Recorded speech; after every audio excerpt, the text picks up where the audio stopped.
بسم اللہ الرحمن الرحیم۔ صرف 5 منٹ کا مدرسہ قرآن و حدیث کی روشنی میں 10 شوال المکرم۔ نمبر 1، اسلامی تاریخ۔ ام المؤمنین حضرت عائشہ رضی اللہ عنہا۔ ام المؤمنین حضرت عائشہ بنت ابو بکر صدیق رضی اللہ عنہما علم و فضل، خیر و برکت، اخلاق و کردار، جراعت و ہمت اور حوصلہ مندی میں بے مثال تھیں۔ حق بات کسی کی پرواہ کیے بغیر بے خوف ہو کر کہہ دیا کرتی تھیں۔ ان کی پیدائش نبوت کے 4تھے سال مکہ مکرمہ میں ہوئی۔ بچپن سے ہی بے حد ذہین اور عقل مند تھیں۔ گھر میں خادمہ ہونے کے باوجود اپنا کام خود کیا کرتی تھیں۔ غریبوں کی مدد، یتیموں کی پرورش، مہمان نوازی اور راہ خدا میں بڑی دریا دلی سے خرچ کیا کرتی تھیں۔ ایک مرتبہ امیر معاویہ رضی اللہ عنہ نے ان کی خدمت میں بطور ہدیہ 1,00,000 درہم بھیجے تو شام ہونے تک سب غریبوں میں تقسیم کر دیے۔ اس کے ساتھ ہی اللہ کی عبادت، حضور صلی اللہ علیہ وسلم کی سنت کی پیروی اور شریعت کے ایک ایک حکم پر بڑے اہتمام سے عمل کیا کرتی تھیں۔ نماز تہجد و چاشت کی بہت پابند تھیں اور اکثر روزے رکھا کرتی تھیں۔ شریعت کے خلاف چھوٹی چھوٹی باتوں سے بھی پرہیز کرتی تھیں۔ نمبر 2، حضور صلی اللہ علیہ وسلم کا معجزہ، قوت حافظہ کا بڑھ جانا۔ حضرت عثمان بن ابی عاص رضی اللہ عنہ فرماتے ہیں کہ میں نے رسول اللہ صلی اللہ علیہ وسلم سے قرآن یاد نہ ہونے کی شکایت کی تو آپ صلی اللہ علیہ وسلم نے فرمایا یہ خنزب نامی شیطان کا کام ہے، اور پھر فرمایا قریب آؤ۔ میں آپ صلی اللہ علیہ وسلم کے قریب آ گیا۔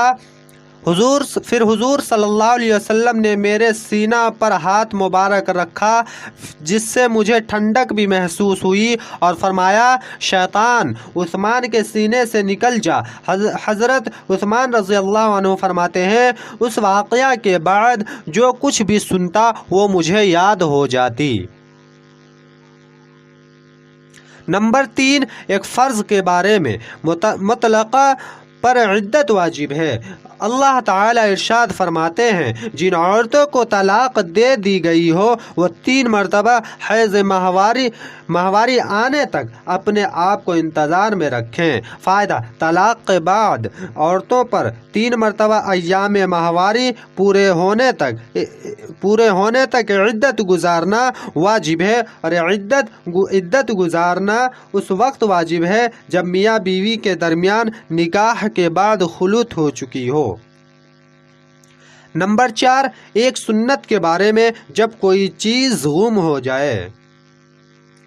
رسول اللہ صلی اللہ علیہ وسلم نے فرمایا جب تمہاری سواری یا کوئی چیز گم ہو جائے یا ایسے ویرانہ میں پہنچ جاؤ کہ تمہارا کوئی مددگار نہ ہو اور تم کسی کی مدد چاہتے ہو تو 3 مرتبہ کہو یا عباد اللہ اغیثونی، یا عباد اللہ اغیثونی، یا عباد اللہ اغیثونی۔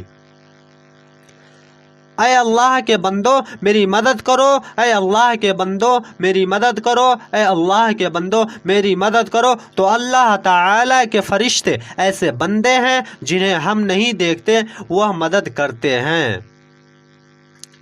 نمبر 5، ایک اہم عمل کی فضیلت، جہنم کی آگ سے آنکھوں کی حفاظت۔ رسول اللہ صلی اللہ علیہ وسلم نے فرمایا 2 آنکھوں کو جہنم کی آگ نہیں لگے گی، ایک وہ آنکھ جو اللہ کے خوف سے روئی ہو، اور ایک وہ آنکھ جس نے اللہ کی راہ میں پہرا دیا ہو۔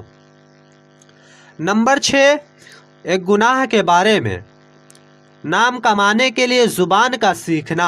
رسول اللہ صلی اللہ علیہ وسلم نے فرمایا جو آدمی زبان کی فصاحت و بلاغت صرف اس لیے سیکھے کہ لوگوں کے دلوں کو اپنی طرف مائل کرے تو اللہ تعالی قیامت کے دن ایسے آدمی کے نوافل اور فرائض قبول نہیں فرمائیں گے۔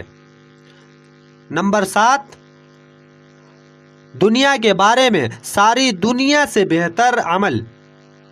رسول اللہ صلی اللہ علیہ وسلم نے فرمایا اللہ کی راہ میں ایک دن کی چوکیداری دنیا اور دنیا کی تمام چیزوں سے بہتر ہے۔